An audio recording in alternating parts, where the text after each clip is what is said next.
Okay, more of this. More of this. We are gonna beat this game on camera. I'm gonna beat this game like it broke into my house. So here's my question to you, viewer. In the long and storied history of music games, you know, we had this, we had DDR, and then later Rock Band and Guitar Hero. Why didn't they ever have, like, a dance hero of sorts? Imagine you can just, like, put sensors on, like, your wrists and ankles and just go rah, rah, rah in front of your CRT, and bam, you got, like, a dancing version of a successful formula. They could have done that. There was that Key and Peele skit where they had a parody of such an idea. I don't know if that was a real game they were parodying, but the guy had the things on his wrists and ankles, and then, like, he went into the other room to go do other stuff. And other people at the party were like, haha, he's still got the thing on. We can see what he's doing. And then, like, the guy started jerking off, and, like, his little, like, avatar on the TV was jerking off as well, and, like, a dozen people saw it. I guess you had to be there. But anyway, why didn't they ever do such a thing? There's probably lots of gamers out there who are already used to the idea of having, like, a tether around their ankle anyway. This is hardly any different.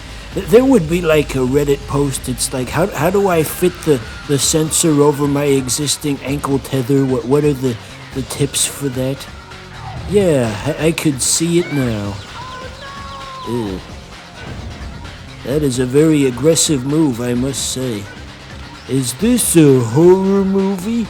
Top 10 scary moments in video games.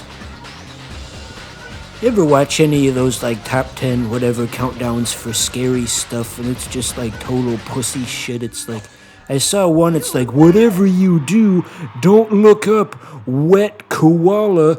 That's an image meant to stay with you forever. And then I looked it up, and it's like, wow, that's just a koala looking like an actual adorable animal looking angry at a screen. It's like, this is the internet, and that is the scariest thing you can think of. Here, just to prove a point, I'm going to put this so-called horribly scary thing on the screen. See? See, that's literally all it was.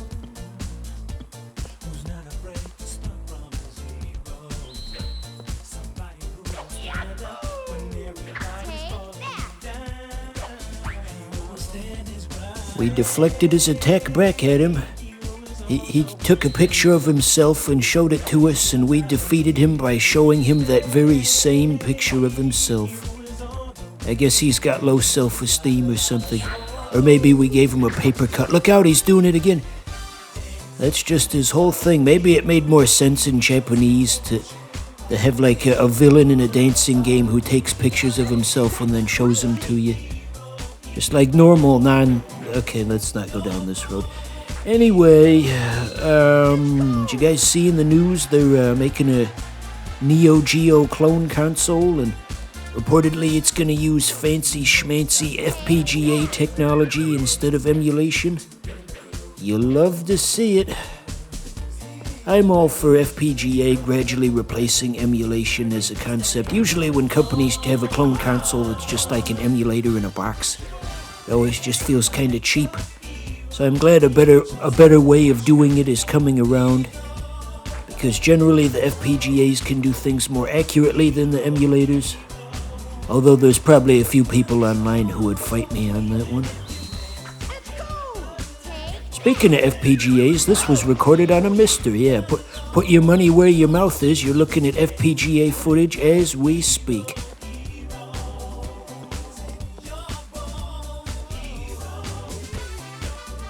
So anyway, if they were to ever make a new one of these on the PS5, here's how I would do it. I know people at Konami are just sitting on pins and needles waiting to hear my opinions, but first off, since making video games is really expensive these days, to cut down on the budget, they could have like a cross-promotional deal with some brands or something. Like put in some characters from the corporation that sponsored the game. Could get like Burger King to sponsor the game and then have like the King from those commercials from the 2000s as one of the characters. That'll cut the budget down. And there were those flashing lights in that epilepsy warning thing a minute ago. Let's do more of that, actually. You thought I was going to say less, but let's actually have more. People like that sort of thing, I think. So here we've got a big dancing robot. Look at him go. Look at him go. Somewhere out on the vast whatever you want to call it that is YouTube, there's a compilation of PS1 drum and bass and acid jazz, and the dancing robot from this level is actually on the thumbnail of that video. When I first saw that thumbnail, I figured that was just like a fake thing that somebody made, something that looked PS1 style, but in fact was not actually from a game. So then imagine my surprise when years later I got to this part and it's like, oh, that was a real thing. Well, I'll be fucked. He kind of looks more like something you'd see in Jet Grind Radio rather than this, you know? For those of you who understand that reference. Weren't they supposed to be making a new Jet Grind Radio?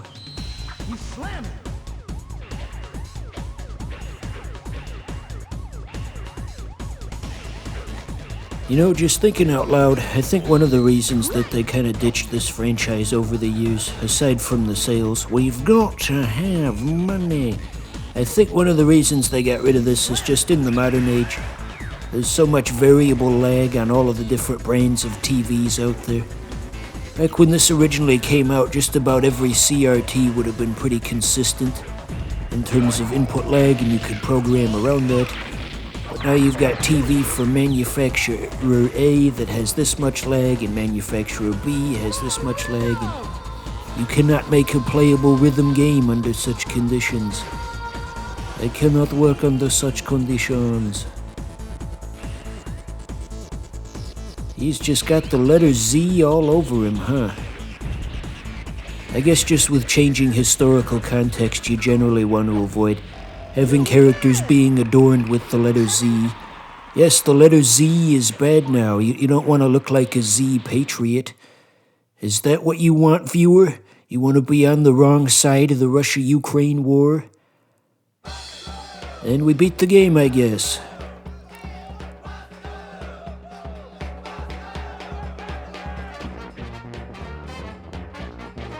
This song's definitely got some New Orleans influences to it. Makes you hungry for some Zatarains, don't it? Zatarains.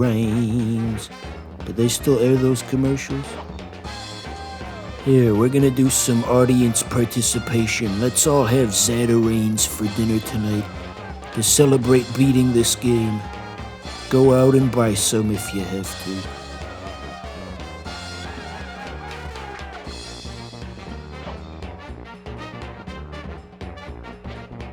Isn't this instrumental the same song that they played at the end credits of Monsters, Inc.? Nah, I know it's not the same thing. Whoa, that guy's 3D when everybody else is 2D. That raises many strange questions. Oh, so are we! So are we, oh my goodness. The many strange implications of how their world works. Do they have separate bathrooms for 2D and 3D beings? In the 20th century, did their world have like an equivalent to apartheid where 2D and 3D people lived separate societies? Questions, questions, questions. Did they have like a two-dimensional equivalent of Nelson Mandela who was able to end the dimensional apartheid? The world may never know.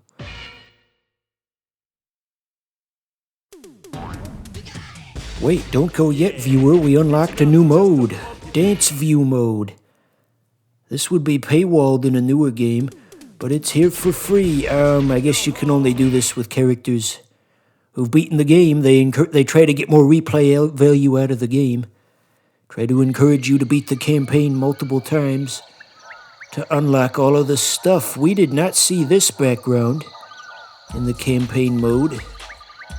Looks like something from that fake show they had from Family Guy that Stewie would watch. Jolly Farm Review, that's what it was. Yeah. You wanna go take a dump in Mother Maggie's shoes? So yeah, you can just look at all of the dance moves outside of actually having to do them.